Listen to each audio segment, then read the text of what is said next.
Corey, and we're back. We are late at getting our video out again this week. We were at the PERMA conference, Strategic Management Conference, and had a great time manning the booth. We did, and we enjoyed seeing a lot of friendly faces, so thank you for stopping by and talking with us.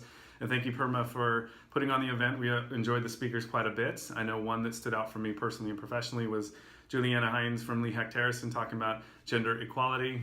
Professionally, I work for a woman-owned, woman-founded environment with about 90% women here.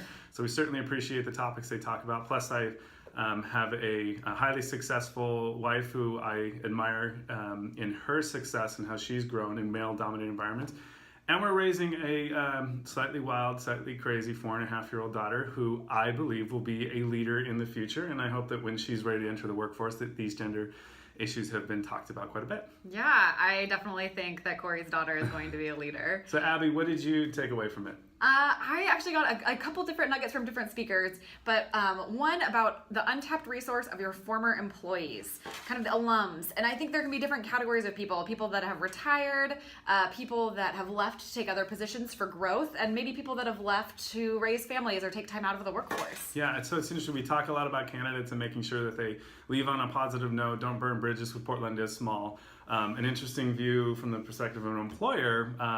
It's hard to watch talent walk out the door, but if it's the only opportunity for somebody to grow, again, I think you want to be supportive because, as Abby said, you never know when they might come back around again. And wouldn't you want them better trained and having learned things from outside, they can bring in new views, new perspectives. And also with retired employees, maybe they don't want to work full-time, but they might be willing to come back on a contract basis, maybe for a 90-day project, maybe to train on something that they didn't get a chance to get to when their replacement was being hired, potentially even on an on-call basis. Sure, they might not want to work every day, but they might want to work a little bit, get a little bit of interaction, see former coworkers, get some money coming back in the door. So yeah. We've had multiple employees on second or third stints of coming back. I can think of one in particular. She's on her third go around and loving it. Great. Well, again, we appreciate everyone taking the time to stop by and give us suggestions for future videos. We took those to heart, and hopefully we'll have some new topics coming out in the next few weeks. And we're looking forward to seeing you. Follow along, #humanjobsearch, and we'll see you next week.